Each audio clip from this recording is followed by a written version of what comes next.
Hello दोस्तों, एक unusual topic पर बात करेंगे जिस पर एज अ कार्डियोलॉजिस्ट मेरा वीडियो करना आपको शायद हास्यास्पद भी लगे, लेकिन ये एक सीरियस इशू है। इंडिया में कॉमन मिसकंसेप्शन होता है, लोगों को लगता है कि डॉक्टर तो भगवान का रूप होता है, पर ऑब्वियसली डॉक्टर भी एक इंसान है और आज के डेट में डॉक्टर भी एक प्रोफेशनल प्रैक्टिस करते हैं। तो इसमें भी मैल प्रैक्टिसेस होने का और इसमें भी लोगों के गलत बोलने या गलत करने का बहुत स्कोप होता है। तो एज अ कार्डियोलॉजिस्ट आज मैं डिस्कस करने का प्रयास करूंगा कि कौन कौन सी चीज़ें हैं जहां पेशेंट्स कार्डियोलॉजिस्ट द्वारा बेवकूफ़ बनाए जा सकते हैं या पेशेंट के प्रति गलत हो सकता है, एज अ कार्डियोलॉजिस्ट हम कर सकते हैं। तो ये जानना और समझना आपके लिए ज़रूरी है ताकि आप अपने आप को प्रोटेक्ट कर सको एटलीस्ट उन लोगों से जो है तो डॉक्टर लेकिन वो इस बिज़नेस को या इस प्रोफेशन को एज अ बिज़नेस ही प्रैक्टिस कर रहे हैं और वो इसमें कुछ भी गलत करने को गलत नहीं मानते हैं। तो आपको इस बारे में जानना और समझना ज़रूरी है। टॉपिक पर जाने से पहले जो लोग हमारे चैनल पर नए हैं उन्हें रिक्वेस्ट करूँगा कि चैनल को सब्सक्राइब करें, वीडियोस को लाइक करें, शेयर करें, फॉलो करें, कमेंट करें, पूरा देखें। टॉपिक अनयूजुअल है, शायद हास्यास्पद लगे आपको, लेकिन कुछ कंसर्न जो हम रेज करेंगे वो काफ़ी सीरियस है। चलिए शुरू करते हैं इंपॉर्टेंट वीडियो। सबसे इंपॉर्टेंट चीज़ ये कि कई अननेसेसरी प्रोसीजर्स किए जाते हैं, क्योंकि देखिए एक चीज़ समझने में आपको ज़रूरी है कि कार्डियोलॉजी एक ऐसी फील्ड है जो एक ऐसी चीज़ से डील करती है जिसमें बहुत जल्दी सडन पेशेंट की मृत्यु हो सकती है। हार्ट अटैक ऐसी चीज़ है, हर व्यक्ति जानता है कि 5 मिनट के अंदर की भी जान ले सकता है। इसकी वजह से कई चीज़ें जो प्रोसीजर किए जाते हैं वो अननेसेसरी डर की वजह से होती है, क्योंकि पेशेंट्स को अवेयरनेस नहीं होती कि कौन से पेशेंट में ट्रीटमेंट की आवश्यकता है, किसको सर्जरी की ज़रूरत है, किसको सर्जरी की ज़रूरत नहीं है, कहाँ सर्जरी करने से रिस्क होने वाला है पेशेंट को, कहाँ सर्जरी नहीं करने से पेशेंट को रिस्क होने वाला है। इस बारे में पेशेंट को ज़्यादा अवेयरनेस नहीं होती, तो इसलिए अननेसेसरी कई प्रोसीजर्स किए जाते हैं, जैसे अननेसेसरी कई डायग्नोस्टिक टेस्ट, अननेसेसरी कई प्रोसीजर्स, अननेसेसरी कई सर्जरीज की जाती है, जिसकी वजह से पेशेंट के मेडिकल बिल्स इन्फ्लेक्ट होते हैं और डायरेक्टली या इनडायरेक्टली ये हॉस्पिटल और कार्डियोलॉजिस्ट को बेनिफिट करता है। कार्डियोलॉजिस्ट ही नहीं, सिर्फ सर्जन्स की भी बात करूंगा इसमें। ऐसा नहीं है कि ये सिर्फ कार्डियोलॉजी की प्रॉब्लम है, किसी भी तरह की फील्ड में किसी भी तरह की फिजिशियन, किसी भी तरह के सर्जन के साथ ऐसा हो सकता है। इसलिए अननेसेसरी प्रोसीजर्स होने का चांस बहुत ज़्यादा है। इसलिए ज़्यादातर हम ये रिकमेंड करते हैं कि अगर ऐसा कोई सिचुएशन क्रिएट होता है जहाँ पे कोई प्रोसीजर रिकमेंडेड है तो आप सेकेंड ओपिनियन चाहे तो ले सकते हैं, या किसी ऐसे व्यक्ति जिसका ट्रस्ट बहुत अच्छा है या रेपुटेशन बहुत अच्छी है उस पर ज़्यादा ट्रस्ट करें तो ज़्यादा अच्छा है, क्योंकि इसमें काफ़ी केसेस ऐसे होते हैं जहाँ प्रोसीजर करे बगैर भी काम चल सकता है, लेकिन क्योंकि पेशेंट के माइंड में डर होता है और क्योंकि कार्डियोलॉजिस्ट को फाइनेंशियली ज़्यादा अच्छा लगता है, वाइबल लगता है, तो इसलिए पेशेंट के उस डर के फैक्टर को बढ़ाया जाता है, उसको डिस्कस किया जाता है और वहाँ पर फिर अननेसेसरी कई प्रोसीजर्स होते हैं। हाँ, अगर किसी व्यक्ति को हार्ट अटैक है तो वैसे केस में आपको उस समय सेकेंड ओपिनियन लेने को टाइम नहीं होता, तो वहाँ पे इमरजेंसी ट्रीटमेंट कराना आवश्यक होता है, क्योंकि वहाँ पे अगर आप डिले करते हो तो वहाँ पे पेशेंट की कंडीशन बिगड़ सकती है और पेशेंट के लिए प्राणघातक हो सकता है। तो वहाँ पे डिले नहीं करें। रूटीन ब्लॉकेज में जब कभी कोई कार्डियोलॉजिस्ट आपको अगर बोल रहा है कि इसमें प्रोसीजर की आवश्यकता है तो आप उसको डिस्कस कर सकते हो, क्यों ज़रूरत है, करेंगे तो क्या फ़ायदा है, नहीं करेंगे तो क्या फ़ायदा है, और इसमें ओवरऑल रिस्क कितना है, अगर हम वेट करते हैं तो क्या रिस्क होगा, कितना % रिस्क होगा, अगर सिर्फ दवा पे चला के कुछ दिन देख सकते हैं तो क्या होगा। ये सारी चीज़ों पर अगर आप क्रॉस क्वेश्चनिंग करते हैं तो आपके कई डाउट्स क्लियर हो जाएंगे और आप सेकेंड ओपिनियन भी ले सकते हैं। क्या इनसे बचने के टिप्स को हमने एक अलग वीडियो में डिस्कस किया है जहाँ पे हम इस सारी चीज़ों पर बात करेंगे, पर मेनली ये एक बहुत बड़ा इंपॉर्टेंट कॉज ऑफ कंसर्न रहता है जो पेशेंट के दिमाग में भी होता है और आजकल ज़्यादातर अवेयर जनता के दिमाग में रहता है कि बहुत सारे अननेसेसरी सर्जरीज या प्रोसीजर किए जाते हैं, और कार्डियोलॉजी खासकर जहाँ पे लोगों की लाइफ इसमें रिस्क पे रहती है, लाइफ बार्गेन में रहती है, वहाँ पे ये रिस्क और ज़्यादा बढ़ जाता है, क्योंकि नंबर ऑफ इस तरह के प्रोसीजर्स आजकल ज़्यादा होने लगे। बहुत सारे ऐसे प्रोसीजर्स होने लगे जो अनइंडिकेटेड है, जो बिना किए काम चल सकता था। तो आपको ये एक इम्पॉर्टेंट कंसर्न हो सकता है कि आपका प्रोसीजर जो हो रहा है वो ज़रूरी है या नहीं, या आपके लिए सेकेंड ओपिनियन लेना या डिस्कस डिटेल में उसी कार्डियोलॉजिस्ट से करना ज़रूरी है। इसके अलावा अगला इंपॉर्टेंट कंसर्न ये होता है कि कई मेडिसिन ओवर प्रिस्क्राइब की जाती है। हालांकि देख लीजिए इसमें एक चीज़ अदर कंसर्न भी है कि कार्डियोलॉजी में मेडिसिन ज़्यादातर लाइफ टाइम चलती है, और हार्ट फेलियर की या खून पतला करने की दवाई, ये कई दवाई ऐसी है जो लाइफ टाइम लेनी पड़ती है, इसमें डॉक्टर्स भी कुछ नहीं कर सकते, और कई दवाइयाँ ऐसी है जिनके कॉस्ट गवर्नमेंट की तरफ से या फाइनेंशियल कंपनीज़ की तरफ से या फार्मास्यूटिकल कंपनीज़ की तरफ से ही हाई आते हैं। तो उसमें डॉक्टर्स क्योंकि खुद अगर दवा मैन्युफैक्चर नहीं करे तो उस चीज़ को कंट्रोल करना डॉक्टर्स के बस में नहीं है। वो कंट्रोल करने का काम या तो कंपनीज़ का या गवर्नमेंट का है, डॉक्टर्स का नहीं। हाँ, लेकिन doctors can sometimes be a party to it, and doctors can sometimes आपको अननेसेसरी दवा लिख सकते हैं। तो इसीलिए कितनी दवाएं लिख रही जा रही है, उसमें हर एक दवा का क्या पर्पज़ है और क्या कोई दवा के बगैर काम चल सकता है या नहीं चल सकता, ये चीज़ डिस्कस करना ज़रूरी है। खासकर ऐसी दवाइयाँ जो मल्टीविटामिन टाइप की दवाइयाँ हैं या जो एसिडिटी, गैस, घबराहट और बेचैनी और नींद के लिए दी जाती है, ये सारी कई दवाइयाँ होती है जो अवॉइडेबल भी होती है। कई दवाई क्रूशियल होती है, कई दवाई अवॉइडेबल होती है। हर एक दवा जो आपको लिखी जा रही है उसके बारे में डिस्कस कर लें और ये आपको इससे बचा सकता है। कई डॉक्टर्स ओवर प्रिस्क्राइब करते हैं मेडिसिन, ये एक इम्पॉर्टेंट कंसर्न है। हर डॉक्टर की हर दवा पर शक करना चालू करो ऐसा मैं नहीं कहूँगा, लेकिन ये एक इम्पॉर्टेंट कॉज ऑफ कंसर्न रहता है जिसकी वजह से लोग कई बार इसमें फंस जाते हैं या बेवकूफ़ बन जाते हैं। इसके अलावा कई बार ये भी होता है कि डॉक्टर्स कई बार प्रोसीजर के रिस्क को भी एग्जैजरेट करते हैं। कई बार ऐसा होता है कि आपको बताया जाता है कि अगर आप ये प्रोसीजर नहीं करोगे तो इसमें तुरंत मृत्यु हो जाएगी, दवा नहीं लोगे तो मृत्यु हो जाएगी, घर तक भी पेशेंट नहीं पहुंच पाएगा, ऐसा होता है। हालांकि कई लोग इसका मजाक बनाते हैं, कई लोग उसको ओवर एग्जैजरेट करते हैं अपने बेनिफिट के लिए, ऐसा भी होता है। लेकिन ये एक फैक्चुअल रियलिटी है कि ऐसा काफ़ी केसेस में देखा गया है और आई बीइंग अ कार्डियोलॉजिस्ट आपको ज़्यादा बता सकता है कि ऐसा होता है, एक्चुअल में होता है और कई केसेस में देखा जाता है। हर केस में नहीं होगा, मे बी 10 to 15% या 20% केस में ऐसा होगा, लेकिन 80% केसेस फिर भी मैं मानूंगा कि जेन्युइन होंगे। लेकिन ये 10-20% भी कोई कम नंबर नहीं है, तो इसलिए ये भी एक इम्पॉर्टेंट रिस्क है जहाँ पेशेंट को एक्चुअल जो रिस्क होने वाला है वो एग्जैजरेटेड होता है, यानी ज़्यादा पेशेंट को डराया जाता है किसी प्रॉब्लम की वजह से या किसी ब्लॉकेज और उसके इंपॉर्टेंट इश्यूज़ के बारे में या इवन किसी दवा के बारे में भी कि ये दवा को नहीं लेने से बहुत बड़ा प्रॉब्लम हो जाएगा, तो उसके रिस्क फैक्टर को ज़्यादा बढ़ा के बताया जाता है। इसके अलावा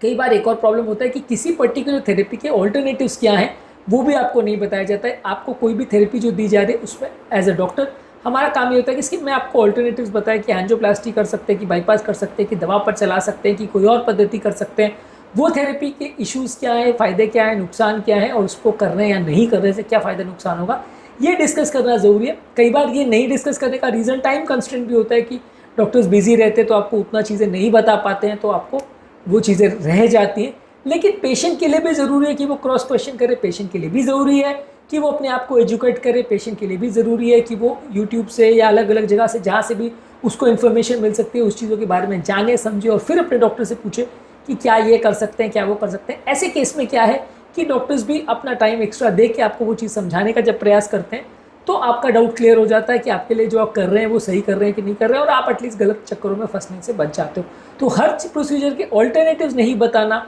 जानबूझ के ना बताना या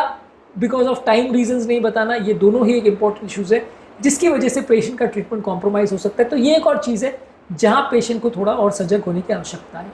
इसके अलावा कई और चीज़ों में ऐसा होता है कि जहाँ पे एक पर्टिकुलर दवा या एक पर्टिकुलर प्रोसीजर अलग अलग कॉस्ट में अलग अलग चीज़ों में अवेलेबल होता है। अगर कोई डॉक्टर आपको जानबूझ के कोई चीज़ महंगी लिख रहा है या जानबूझ के कोई महंगा प्रोसीजर कर रहा है तो वो भी एक मैल प्रैक्टिस में गिना जाएगा। हर चीज़ें जो महंगी है वो हाई क्वालिटी नहीं है और हर चीज़ जो सस्ती है वो ख़राब क्वालिटी नहीं है। ऐसा मैं नहीं कह रहा हूँ कि सब स्टैंडर्ड दवाइयाँ लिखे, ऐसा मैं नहीं कह रहा हूँ कि सब स्टैंडर्ड प्रोसीजर करें या सब स्टैंडर्ड क्वालिटी की मटेरियल यूज़ करें, लेकिन कई चीज़ों में सिग्निफिकेंट मार्जिन होता है। तो वो सारी चीज़ों के बारे में भी पेशेंट को अगर पता रहे तो थोड़ा सा ये भी एक अच्छा चीज़ होता है। हालांकि प्रैक्टिकली मैं कहूँ तो ये पेशेंट के लिए जानना थोड़ा सा मुश्किल है क्योंकि कौन सी चीज़ें किस कॉस्ट में पड़ती है, कौन सी चीज़ें अच्छी हैं एक्चुअल में क्वालिटी में और नहीं है। इस मामले में काफ़ी ग्रे जोन है जो कि पेशेंट के लिए जान पाना बड़ा मुश्किल है क्योंकि उसकी स्पेशलिटी नहीं है। ये भी एक कॉज ऑफ कंसर्न होता है जहाँ पे पेशेंट के लिए जो प्रोसीजर का कॉस्ट है या दवाइयों का या ट्रीटमेंट का कॉस्ट है वो बढ़ जाता है। तो आप कॉस्ट के हिसाब से डॉक्टर को पूछ सकते हो कि ये इसमें क्या डिफरेंस है, ये जो सस्ती दवा और महंगी दवा में क्या फ़र्क है, जेनरिक और ब्रांडेड में क्या फ़र्क है, महंगी कंपनी और सस्ती कंपनी की दवा में क्या फ़र्क है, इसमें क्या फ़र्क पड़ सकता है, क्या ये दवा इस कंपनी के लेने से कोई नुकसान होगा, फ़ायदा होगा, कौन सी दवा ज़्यादा क्रूशियल है, कौन सा प्रोसीजर ज़्यादा क्रूशियल है, कौन सी चीज़ों में ज़्यादा खर्चा करना चाहिए या नहीं करना चाहिए, ऐसी चीज़ें आप पूछ सकते हो। तो इससे थोड़ा सा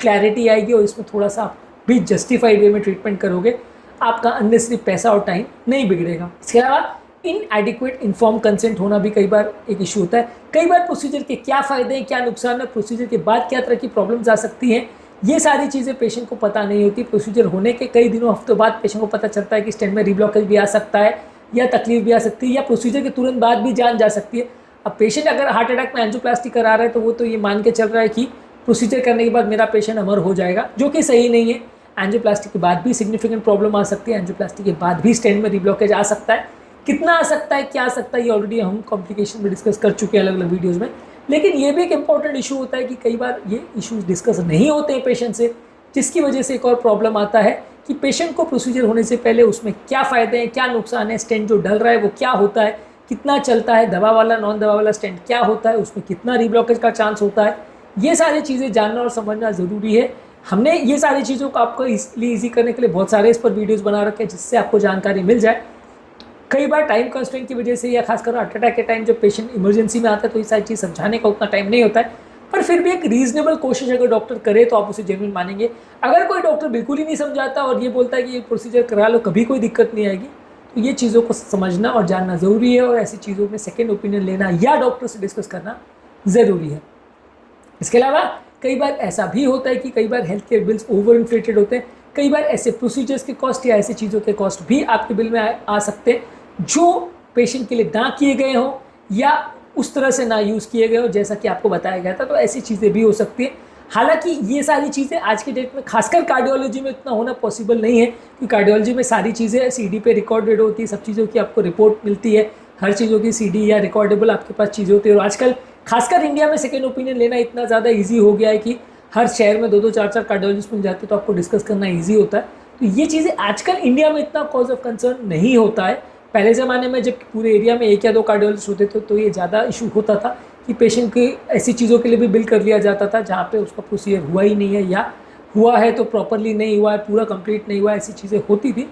आजकल ये उतना कॉज ऑफ कंसर्न नहीं, पर फिर भी आपकी सेफ्टी के लिए, आपके प्रिकॉशन के लिए अगर आप चाहो तो जो भी प्रोसीजर आपका किया है सेकेंड ओपिनियन लेने में कोई नुकसान नहीं है कि ठीक तरह से हुआ है कि नहीं हुआ है, और जो दवाई लिखी गई है वो सही लिखी गई कि नहीं लिखी है, जो कॉस्ट हमको दिया गया है वो लगभग कितना है, सही है कि नहीं है, ज़्यादा है कम है, ये सारी चीज़ें आप सेकेंड ओपिनियन में डिस्कस कर सकते हो। अगर आप क्वेश्चन रेज करोगे तो उसमें आपके लिए बेटर होगा, आपको पता चलेगा कि आप अपने डॉक्टर पे कितना ट्रस्ट कर सकते हो और जो चीज़ आपके साथ हुई है वो सही है कि गलत है।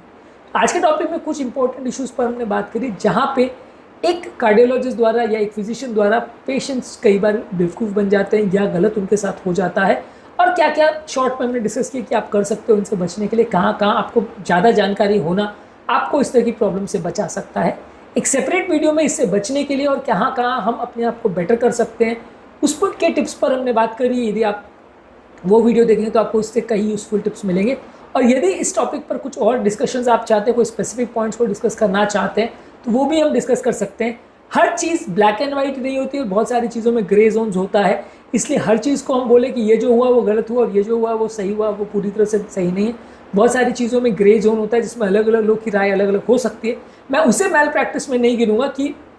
डॉक्टर ने बोला प्लास्टिक करना है, दूसरे डॉक्टर ने बोला नहीं करना है, तो वो पूरी तरह से गलत हो जाएगा, ऐसा नहीं है। सेम केस में अलग अलग लोग की ओपिनियन अलग अलग हो सकती है। पर हाँ, जहाँ 10 में से 9 लोग बोल रहे हैं कि यहाँ प्लास्टिक की ज़रूरत नहीं है और एक बोल रहा है कि करने की ज़रूरत है, तो फिर वहाँ पे एक मैल प्रैक्टिस होने के चांस ज़्यादा है, वहाँ पे गलत होने के चांस ज़्यादा है। तो इसलिए सेकेंड ओपिनियन भी कई बार बायस्ड हो सकती है। खासकर कोई अगर अपने कॉम्पिटिटर के बारे में सेकेंड ओपिनियन दे रहे हैं तो जानबूझ के आपको गलत भी बता सकता है, ऐसा भी होता है, ये भी एक मैल प्रैक्टिस के उसमें आता है। तो ऐसा भी लोग करते हैं कि जानबूझ के आपको बोल देते हैं। इवन हार्ट अटैक के पेशेंट ने, मेरे साथ ऐसा हो चुका है कि मेरे कॉम्पिटिटर्स कार्डियोलॉजिस्ट ने बोल दिया था कि हार्ट अटैक में पेशेंट में प्लास्टिक हुआ है, तो ये भी बोल दिया था कि नहीं ये तो गलत हुआ, तो बिना उसके चल सकता था, जबकि दुनिया की गाइडलाइंस कहती है कि ये क्लास 1 रिकमेंडेशन है कि करना ही करना है। लेकिन फिर भी ऐसा लोग कई बार क्रॉस लोगों को भड़का देते हैं, ऐसा हो सकता है। तो इसलिए आप सेकेंड ओपिनियन भी किससे ले रहे हैं और वो भी आपको कितनी जेन्युइन ओपिनियन ले रहा है, ये भी एक कॉज ऑफ कंसर्न हो सकता है। और खासकर ऐसे लोगों से सेकेंड ओपिनियन लेना जो उस डॉक्टर से रिलेटेड नहीं है, जो कहीं दूर है, जिसको डायरेक्ट उससे कोई इश्यूज़ या कॉम्पिटिशन या प्रॉब्लम नहीं है उस डॉक्टर से, तो वो जानबूझ के आपको गलत डिसीजन नहीं बताएंगे, तो वो ज़्यादा वैलिड हो सकता है। मान लीजिए आपने प्रोसीजर मेरे शहर में कराया और आपने सेकेंड ओपिनियन किसी दूसरे शहर में जाके लिया, तो वो ज़्यादा मे बी वाइज डिसीजन हो सकता है कि जहाँ पे कोई डायरेक्ट कॉम्पिटिशन ना हो, तो वहाँ पे थोड़ा सा आपको वैलिड सेकेंड ओपिनियन मिले, ऐसा चांसेस ज़्यादा है। क्योंकि इसमें भी कई मैल प्रैक्टिसेस होती है जिसको भी समझना ज़रूरी है, क्योंकि एक डॉक्टर ने प्रोसीजर किया और दूसरे ने बोल दिया वो सही ज़रूरी नहीं था, तो आपने जाके डॉक्टर से लड़ना चालू कर दिए, तो ऐसा गलत होगा। क्योंकि ऐसा भी हो सकता है कि जो सेकेंड ओपिनियन जिस व्यक्ति से आप ले रहे हो वो किसी और बायस की वजह से आपको गलत भड़का रहा है और जिसकी वजह से आप गलत कर रहे हो। ये सारी चीज़ें हर फील्ड में होती है और इवन हमारी फील्ड में भी है, और ऐसा हमारे साथ भी हो चुका है। इसलिए मेरा इसको कहना या इसको समझाना हो सकता है थोड़ा सा आपको ऑकवर्ड लगे, ये सारी चीज़ों को हम भी डेली बेस पे फेस करते हैं। तो आज के टॉपिक में हमने बात करी कार्डियोलॉजी के मैल प्रैक्टिसेस या गलत चीज़ें जो होती है, गलत पद्धतियाँ जो कार्डियोलॉजी में होती है उसके बारे में। इनसे बचने के लिए एज अ पेशेंट या एज अ कंज्यूमर आप क्या क्या चीज़ें कर सकते हो उसको हमने अलग वीडियो में कवर किया, उसे भी ज़रूर चेकआउट करें। टॉपिक एंड करने से पहले जो लोग हमारे चैनल पर नए हैं उन्हें रिक्वेस्ट करूँगा कि चैनल सब्सक्राइब करें, वीडियोज़ को लाइक करें, शेयर करें, फॉलो करें, कमेंट करें, पूरा करें।